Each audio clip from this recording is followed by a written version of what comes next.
नमस्कार। जय मां शारदा। ज्योतिष की पाठशाला में एक बार फिर से आपका स्वागत है।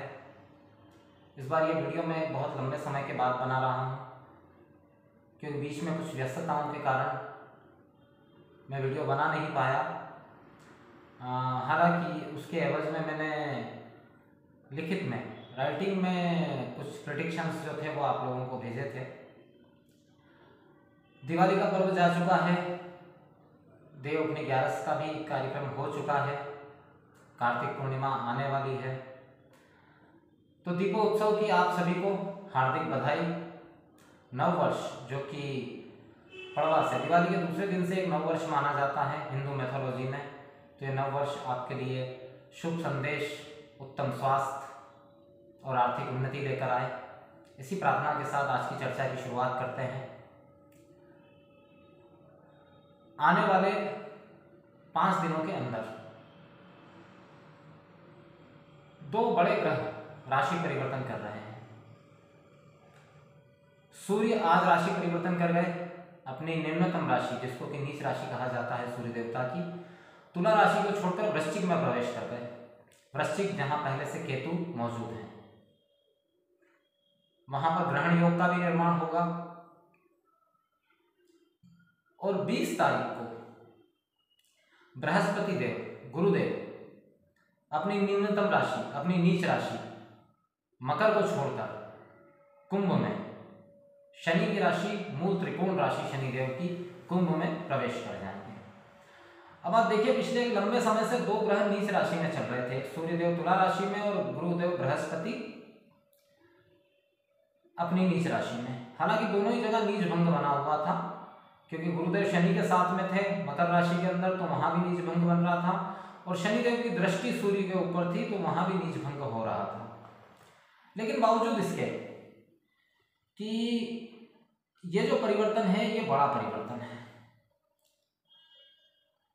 गुरु का परिवर्तन बहुत बड़ा माना जाता है, क्योंकि गुरु लंबे समय तक लगभग 144 दिन कुंभ राशि में रहने वाले हैं, उसके बाद में मीन राशि में चले जाएंगे। सामान्य तौर पर गुरु अगर वक्री काल ना हो तो 13 महीने तक एक राशि में रहते हैं, लेकिन अभी गुरु वक्री हो गए थे, इसलिए मकर राशि में प्रवेश कर गए थे वापस से। अब इसका क्या इफेक्ट होने वाला है, सबसे महत्वपूर्ण बात यह है। अगर हम राशियों के क्रम में बात करें तो सबसे पहली राशि बनती है मेष। मेष राशि के अष्टम भाव में सूर्य और केतु का गोचर होगा, और 20 तारीख के बाद में गुरु का गोचर एकादश यानी कि 11वें भाव में होगा। अब इन दोनों ग्रहों के राशि परिवर्तन का असर क्या आने वाला है, देखिए, सूर्य और केतु अष्टम भावस्थ जब होते हैं तो कुछ चीजों के लिए फायदेमंद होते हैं, क्योंकि पंचमेश होकर सूर्य अष्टम में है, तो व्यक्ति की बुद्धि इस समय बड़ी गहराई से काम करती है, बड़ा गहरा असर डालती है, उसके विचार बड़े गहरे होते हैं, उसकी सोच समझ बड़ी अच्छी हो जाती है। लेकिन यहाँ एक दिक्कत देते हैं, सूर्य और केतु की युति जो दिक्कत देने वाली है, वो दिक्कत ये देते हैं कि स्वास्थ्य में हानि कर देते हैं, स्वास्थ्य में गंभीर हानि भी कभी कभी कर देते हैं यहाँ पर सूर्य और केतु, क्योंकि ये ग्रहण योग है, ग्रहण लगेगा अभी 19 तारीख को। ये ग्रहण योग स्वास्थ्य के लिहाज से मेष राशि वालों के लिए बहुत परेशानी वाला हो सकता है। अब बात करें कि गुरु आ गए हैं एकादश भाव में, 11वें भाव में कुंभ राशि के अंदर, ये लाभदायक हैं। गुरु धन के कारक माने जाते हैं, समृद्धि के कारक माने जाते हैं, सम्मान के कारक माने जाते हैं। तो निसंदेह मेष राशि वालों के सम्मान में बढ़ोतरी होगी। सम्मान में क्यों बढ़ोतरी होगी, इस चीज को समझिए। गुरु एकादश भाव में बैठकर पंचम भाव बुद्धि स्थान को देखेंगे, जो कि संतान भाव भी कहा जाता है। तो एक तो बुद्धि ठीक होगी, बुद्धि ठीक होगी तो लोग वैसे ही आपको सम्मान देंगे। दूसरा, संतान के कार्य से भी आपको समृद्धि हासिल होगी, प्रसिद्धि हासिल होगी। संतान का स्वास्थ्य अच्छा रहेगा, उनके विचार अच्छे रहेंगे। यहां से बैठकर गुरु 5वीं दृष्टि पराक्रम भाव पर डालेंगे, तो निश्चित रूप से धार्मिक क्रियाकलापों में आपकी दिलचस्पी बढ़ेगी। वैसे भी ऐसा कहा जाता है कि स्वास्थ्य संबंधी समस्या है, तो समस्या चल रही हो तो व्यक्ति ज्यादा आध्यात्मिक हो जाता है। तो ऐसे समय में जब थोड़ा स्वास्थ्य हानि कर सकता है तो आध्यात्मिक चेतना आपकी बढ़ेगी, आध्यात्मिक शक्ति आपकी बढ़ेगी। और तीसरी दृष्टि गुरु की जाएगी सप्तम भाव पर। तो पार्टनरशिप में अगर कोई काम चल रहा था तो वो काम अच्छे से चलेगा। पति पत्नी के बीच में सामंजस्य, अगर कोई अविवाहित लोग हैं तो उनके विवाह का योग इस समय बनेगा इन 144 दिनों में जब गुरु ये ट्रांजिट कर रहे हैं। तो कुल मिलाकर मेष राशि वालों के लिए अगर स्वास्थ्य का दायरा छोड़ दिया जाए तो बाकी सबके लिए यह शुभ है। बुद्धि अच्छे से काम करेगी, कोई निर्णय आप बहुत समय से पेंडिंग था, नहीं ले पा रहे थे ठीक से, तो निर्णय में भी आपको सुविधा प्राप्त होगी। ये बात हुई मेष राशि की। अब बात करते हैं वृषभ राशि की। वृषभ राशि के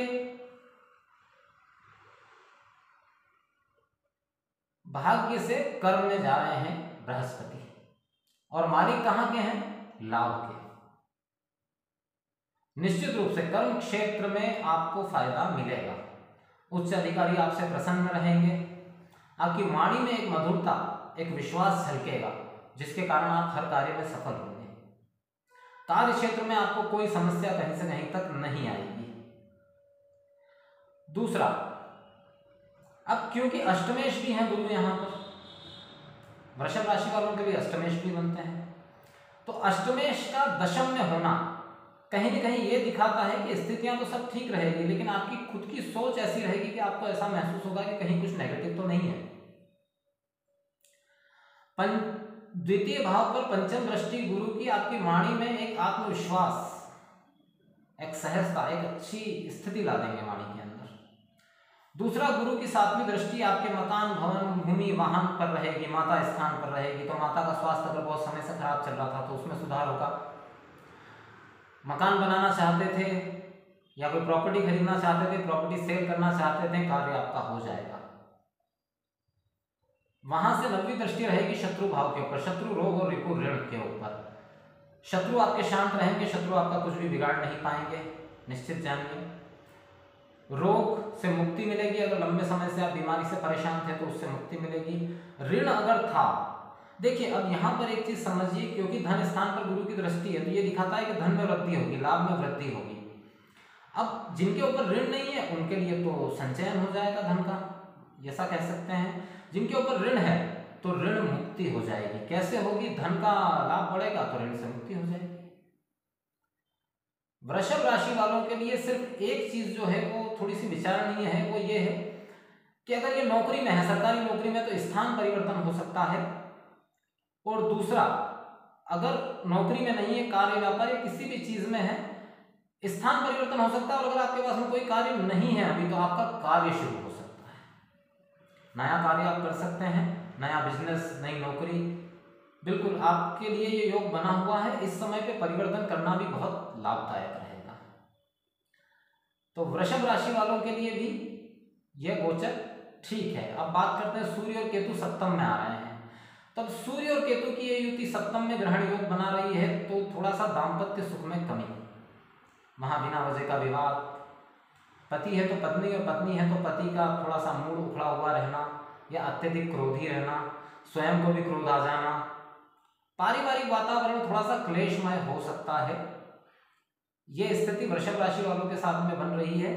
इसलिए मैं बताऊंगा कि क्या करना चाहिए इस समय वृषभ राशि वालों को घर की शांति के लिए। घर में शांति बनी रहे, क्योंकि घर में शांति होती है तो मन भी अशांत हो जाता है। उसके लिए सबसे श्रेष्ठ ये रहेगा कि सुबह के समय गायत्री मंत्र का रोजाना पाठ करें। पूर्व दिशा में मुंह करके गायत्री मंत्र का पाठ करिए 108 बार, घर में शांति बनी रहेगी। बात करते हैं मिथुन राशि की।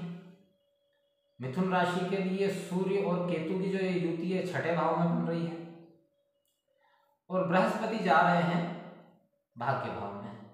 मिथुन राशि वालों के लिए बहुत अच्छी खबर है। एक लंबे समय से परेशानियां या टेंशन, दिक्कतें चल रही थी, उन सबके समाधान का समय अभी आ गया है। एक तो सूर्य केतु का छठे भाव में ट्रांजिट करना शत्रु, रोग, ऋण को खत्म कर देगा। सूर्य कारक होते हैं छठे भाव में, तेजस्वी ग्रह हैं। कोई अगर शत्रुता थी, कोई ऋण के लिए ऋण संबंधी समस्या चल रही थी, कोई परेशान कर रहा था, तो सब दबाव में आ जाएंगे। यहाँ आपका टेंशन खत्म हो जाएगा। गुरु चले जाएंगे भाग्य भाव के अंदर, तो आपके स्वभाव को थोड़ा धार्मिक बना देंगे, धर्म में आपकी रुचि जगा देंगे। और धार्मिक आप बने रहेंगे तो मन की शांति भी प्राप्त होती रहेगी। गुरु की दृष्टि बाहरी स्थान पर है तो जो लोग इंपोर्ट एक्सपोर्ट के व्यवसाय में हैं उनके लिए बहुत फायदे का समय है। जो विद्यार्थी विदेश जाना चाहते थे पढ़ाई करने के लिए उनके लिए बड़ा श्रेष्ठ समय है। बाहरी स्थान से संबंधित जो भी काम होता है आपके रेसिडेंशियल एरिया से या बर्थ प्लेस से, उस सब के लिए मिथुन राशि वालों के लिए पूरी तरीके से फायदे का समय। व्यक्तित्व में विकास होगा क्योंकि व्यक्तित्व पर दृष्टि रहेगी बृहस्पति की, तो जो लोग आज तक सम्मान नहीं कर रहे थे वो भी सम्मान करना शुरू कर देंगे। मिथुन राशि वालों के लिए मैं कहूँगा एक लंबे अरसे के बाद में थोड़ा सा संतुष्टि भरा समय आने वाला है, उसका आनंद लीजिए। अब बात करते हैं कर्क राशि की। कर्क राशि के पंचम भाव में सूर्य और केतु की युति होने जा रही है। अब यहाँ पर ये थोड़ा ठीक नहीं है। जो गर्भवती महिलाएं हैं वो अपने स्वास्थ्य का विशेष ध्यान रखें क्योंकि ग्रहण योग बन रहा है पंचम भाव के अंदर, तो गर्भवती महिलाएं अपने स्वास्थ्य का विशेष रूप से ध्यान रखें। दूसरा, संतान अगर है तो संतान के स्वास्थ्य का ख्याल रखें। संतान का क्रोध बढ़ सकता है, स्वयं का स्वभाव भी बहुत क्रोधी हो सकता है, एग्रेशन बढ़ सकता है, तो इस बात का विशेष ख्याल रखें। घर परिवार में कलह का वातावरण हो सकता है, कुटुंब में कलह का वातावरण हो सकता है और कई बार आपके स्वभाव की वजह से कलह का वातावरण हो सकता है। आप किसी एक निर्णय पर नहीं पहुंच पाए, बार बार अपने निर्णय परिवर्तित करें, इस तरह की स्थितियां बन सकती है, उससे बचने की कोशिश करें। थोड़ा सा शांति बनाकर रखें, थोड़ा सा समय है कट जाएगा क्योंकि यहाँ पर दिक्कत एक दूसरी भी है। गुरु भी अष्टम भाव में जा रहे हैं, गुरु अष्टम भाव में गोचर कर रहे हैं तो वाणी के लिए तो अच्छे हैं, लाभ के लिए तो अच्छे हैं, लेकिन गुरु का अष्टम भाव में गोचर करना ये दिखाता है कि व्यक्ति अपने ही विचारों से परेशान रहे, रोग से परेशान रहे, मतलब सोच सोच के स्वयं का शरीर खराब कर ले, बीमार कर ले अपने आप को, इस तरह के विचार चलते हैं। विशेष रूप से उन लोगों को सावधान करना चाहूँगा जो मांस मदिरा का सेवन करते हैं, किसी भी तरह के नशे का, क्योंकि यहाँ वाणी खराब हो जाएगी। गुरु की दृष्टि वाणी स्थान पर है, वाणी से लाभ मिल सकता है, लेकिन अगर आपका कार्य व्यवहार इस तरह का है तो वाणी खराब हो सकती है, इस बात की विशेष सावधानी रखें। कर्क राशि वालों के लिए एक ही बात कहूँगा, विष्णु सहस्त्र नाम का पाठ करें, ओम नमो भगवते वासुदेवाय नमः, इस मंत्र का जप करें। सुबह सूर्य उदय से पहले उठें, सूर्य अस्त के बाद में उठेंगे तो बुद्धि डिस्टर्ब ही रहेगी कर्क राशि वालों की, क्योंकि ग्रहण बन रहा है बुद्धि स्थान पे। सुबह दिनचर्या को नियमित रखें, सुबह सूर्योदय से पहले उठें और गायत्री मंत्र का जप करें तो सब कुछ ठीक रहेगा। थोड़ा सा टेंशन वाला समय कर्क राशि वालों के लिए स्पष्ट तौर पर। अब बात करते हैं सिंह राशि की। सिंह राशि के चौथे भाव में यह योग बनने जा रहा है, सूर्य और केतु का ग्रहण योग, और सप्तम भाव में गुरु का गोचर। अब देखिए, चौथे भाव में सूर्य और केतु की जो स्थिति है ये ग्रह कलेश उत्पन्न करती है, नकारात्मक विचार पैदा करती है। ग्रहण योग घर में माता के स्वास्थ्य का विशेष ध्यान रखा जाना चाहिए। अब ये तो हुई नेगेटिव बात। पॉजिटिव बात क्या है, वहां बैठकर सूर्य की दृष्टि जो है दशम भाव पर रहेगी तो कार्य क्षेत्र में आपकी प्रसिद्धि बढ़ेगी। जो लोग पदोन्नति का इंतजार कर रहे थे उन्हें अवसर मिलेगा पदोन्नति का, उच्च अधिकारी उनकी बात को सुनेंगे, मानेंगे, कार्य क्षेत्र में सफलता प्राप्त होगी, यह निश्चित तौर पर है। अब गुरु बैठे हैं सप्तम भाव के अंदर, दृष्टि लग्न पर, आपके व्यक्तित्व में विकास होगा, एक आत्मविश्वास आएगा, आपका ओरा मजबूत होगा, आपका व्यक्तित्व इतना निखर जाएगा कि आपके उच्च अधिकारी आपसे प्रभावित रहेंगे।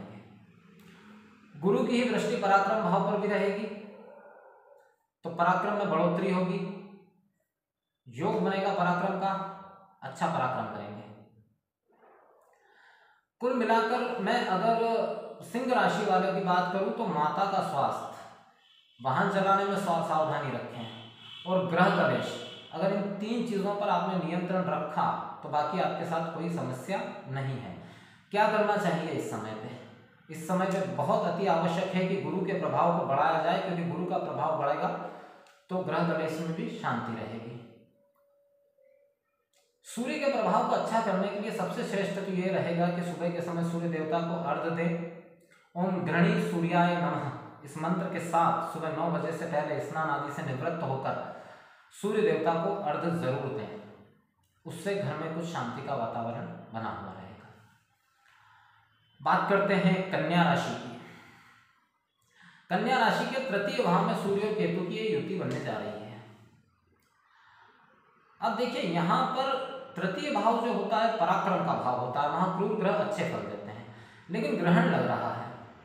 ग्रहण लगने के कारण क्या है कि पराक्रम में वृद्धि तो आपके होगी, आत्मविश्वास भी आपका बढ़ेगा, मेहनत भी आप खूब करेंगे, लेकिन ग्रहण योग के कारण ऐसा हो सकता है कि मेहनत का पूरा परिणाम आपको अभी ना मिल पाए, आगे जाके मिलेगा, हो सकता है अभी ना मिल पाए। तो निराश ना हो, आत्मविश्वास बनाए रखें, भविष्य में इसका परिणाम मिलेगा। हो सकता है इंस्टेंटली उसका इतना फायदा नहीं मिल पाए। लंबी दूरी की यात्राएं हो सकती है, यात्राएं लाभदायक रहेगी। अगर आप यात्रा करते हैं तो यात्रा से आपको जरूर लाभ होगा कन्या राशि वालों के लिए। और गुरु जा रहे हैं छठे भाव में। अब छठे भाव में बृहस्पति का जाना ये दिखाता है कि शत्रुता करने वाले लोग भी मित्रता करने के लिए आ जाएंगे, क्योंकि गुरु का बड़ा तेजस्वी प्रभाव माना जाता है शत्रु भाव के अंदर। शत्रु भाव के अंदर बैठे गुरु आपको लाभ जरूर देंगे, लेकिन यहाँ एक चीज का ख्याल रखिएगा कि इन 144 दिनों में आपको प्रॉपर्टी, वाहन इत्यादि इस चीजों से संबंधित कोई बड़ा काम नहीं करना है, क्योंकि गुरु चतुर्थ है, होकर छठे में बैठे हैं। अगर आप करेंगे तो उसमें कुछ दिक्कत आ सकती है।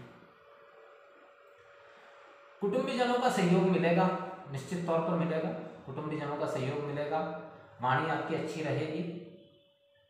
क्या करना चाहिए इस समय कन्या राशि वालों को? कन्या राशि वालों को इस समय आत्मविश्वास बना के रखना चाहिए, क्योंकि सबसे ज्यादा समस्या वहीं होगी।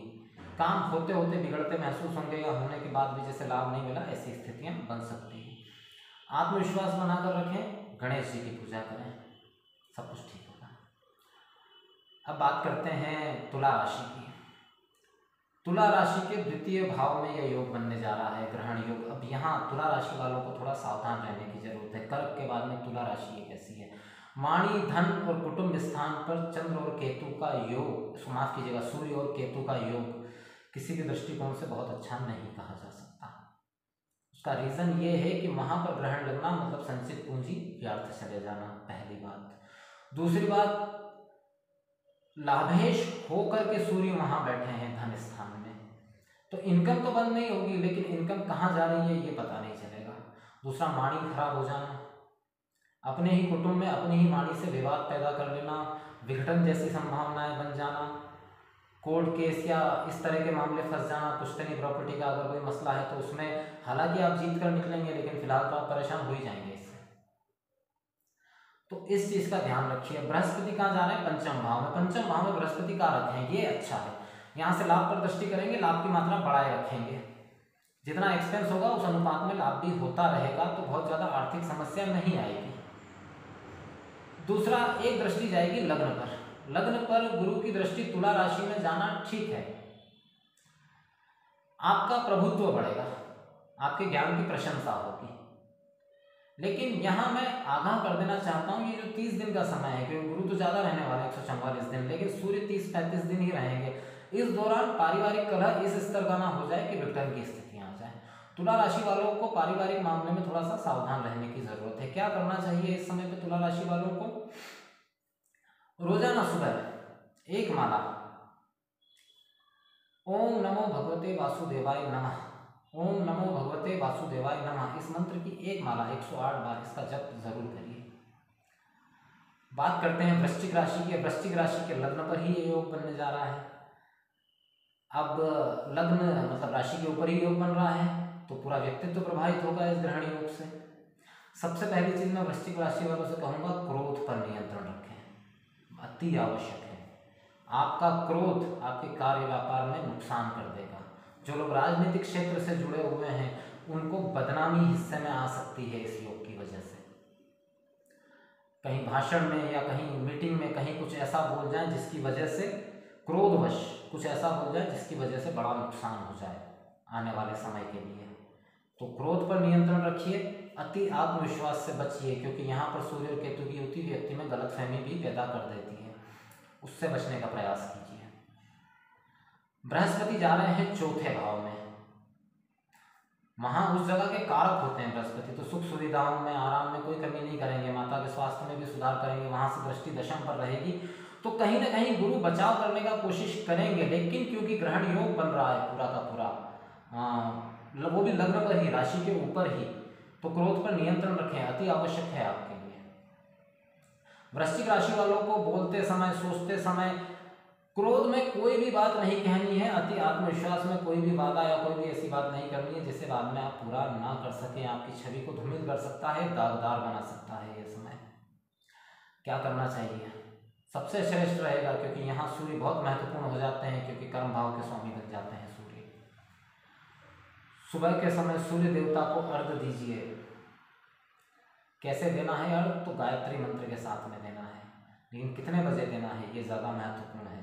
सूर्य उदय के समय ही सुबह 6, साढ़े 6, 7 बजे तक आप सूर्य देवता को अर्घ्य अवश्य ही दे दीजिए। अब बात करते हैं धनु राशि की। धनु राशि के व्यय भाव में ये योग बन रहा है। अब यहाँ पर धनु राशि वालों के लिए भी अधिक सावधानी की जरूरत है, क्योंकि वो व्यय भाव है। एक तो अत्यधिक व्यय करवा सकता है, जमा पूंजी खर्च करवा सकता है। भाग्य का सहयोग इतना नहीं मिलेगा, क्योंकि भाग्येश व्यय में बैठे हैं, भाग्य का व्यय दिखा रहा है। कोर्ट कचहरी केसेस से संबंधित स्थितियां बन सकती है, बचने की कोशिश करें। देखिए यहाँ पर एक चीज़ है कि सूर्य मौजूद है, तो ये निश्चित है कि आप उसमें विजय हों, लेकिन बहुत लंबा समय वो आपका खराब कर देंगे, धन खर्च करवा देंगे। स्वास्थ्य संबंधित समस्या गंभीर रूप ले सकती है। पिता के स्वास्थ्य में गंभीर समस्या आ सकती है, जिसमें बहुत ज़्यादा पैसा खर्च हो जाए, बहुत ज़्यादा आर्थिक हालात आपके बिगड़ जाएं, तो सावधान रहने की ज़रूरत है। गुरु जरूर आपके पक्ष के बने हुए हैं, लग्नेश होकर के पराक्रम में बैठे हैं, तो आप हिम्मत तो नहीं हारेंगे, हिम्मत आपके अंदर रहेगी। मैं इतना ही कहूँगा, आध्यात्मिकता की शरण लीजिए। थोड़ा सा कॉम्प्लिकेटेड समय धनु राशि वालों के लिए, सावधानी की बहुत अति आवश्यकता। अध्यात्म की शरण लीजिए। भगवान विष्णु की पूजन करिए, मंदिरों की साफ सफाई करिए। अगर कोई घर के नज़दीक में कोई मंदिर है या घर के अंदर कोई मंदिर बना हुआ तो उसके साफ सफाई करिए। विष्णु सहस्त्र नाम का पाठ करिए। 1 महीना रिस्क बहुत ज़्यादा धनु राशि वालों के साथ में। अब बात करते हैं मकर राशि की।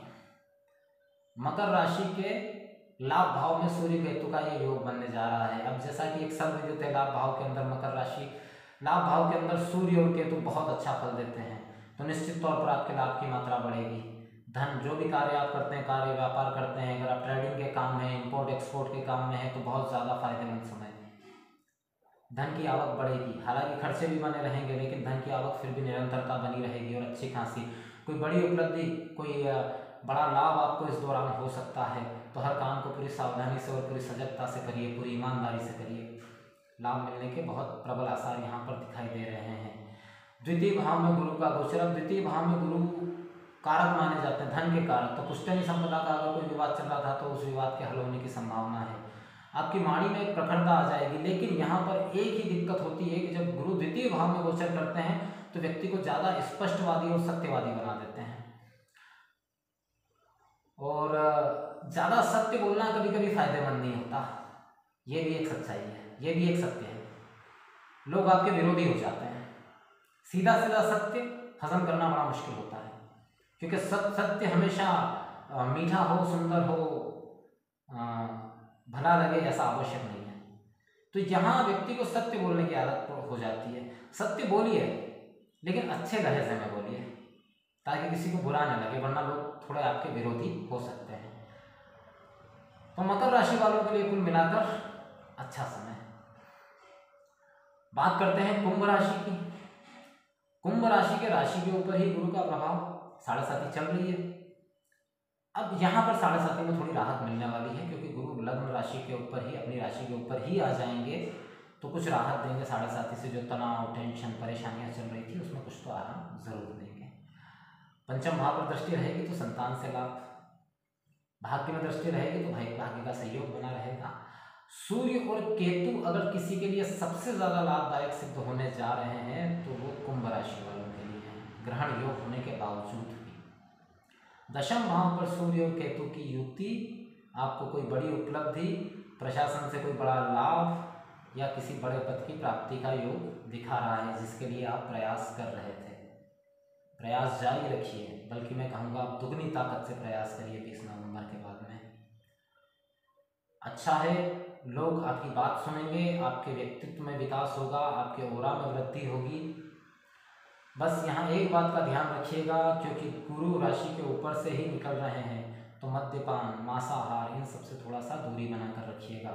7.5 चल रही है, तो दिन में एक बार, दिन में या सुबह के समय एक बार बजरंगबली के मंदिर में ज़रूर जाइए, वहाँ पर जाके दिया लगाइए, हनुमान चालीसा का पाठ करिए, क्योंकि आपके कार्य में अगर कहीं विघ्न उपस्थित होगा तो वो 7.5 की वजह से ही हो सकता है, बाकी चीज़ें आपके फेवर में हैं।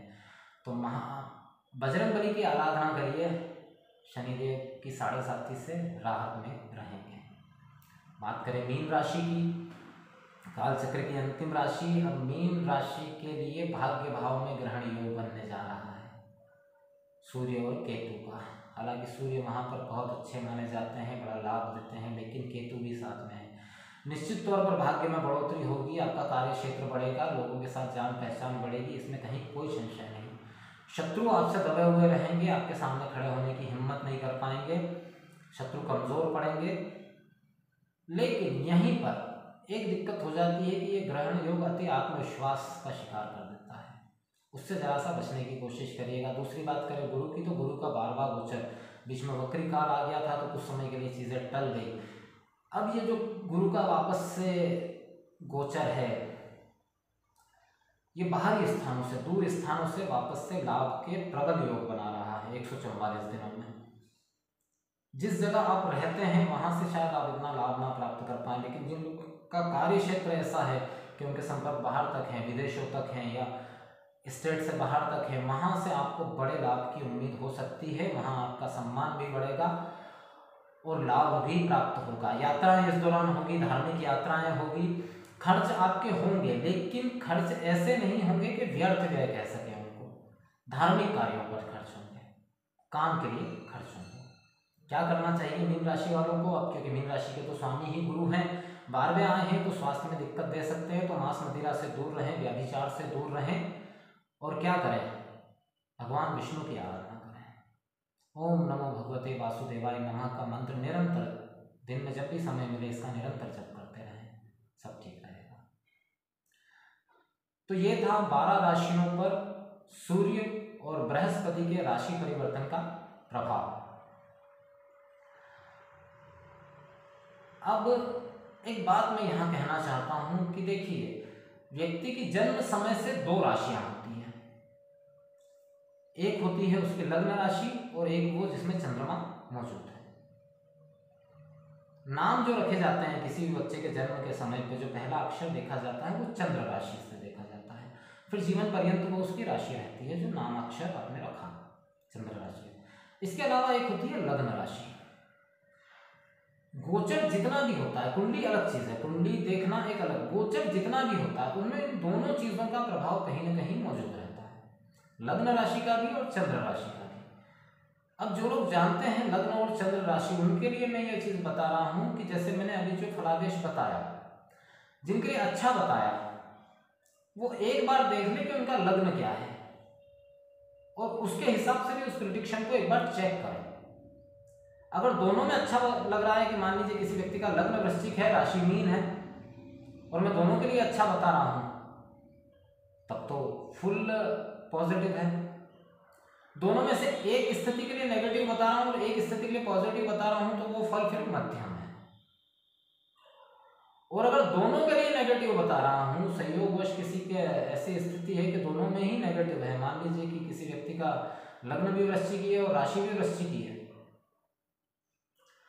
तो उनको फिर विशेष सावधान रहने की जरूरत है, क्योंकि 12 राशियों में जो राशि फल होता है वो पूर्णकालिक नहीं हो सकता, क्योंकि कुंडलियां अलग अलग हैं, लोगों के लग्न अलग अलग हैं, स्थितियां अलग अलग हैं। तो बस इसी के साथ आज अपने शब्दों को यहीं विराम देना चाहूँगा। अब आगे वापस से इस एक रेगुलरिटी बनाने का प्रयास करूँगा अपने वीडियो में, अपने राशिफल में या ग्रहों के ट्रांजिट में बनाए रखने का पूरा प्रयास करूँगा। आज की बात को यहीं समाप्त करता हूँ। जय मां शारदा, ओम नमः शिवाय।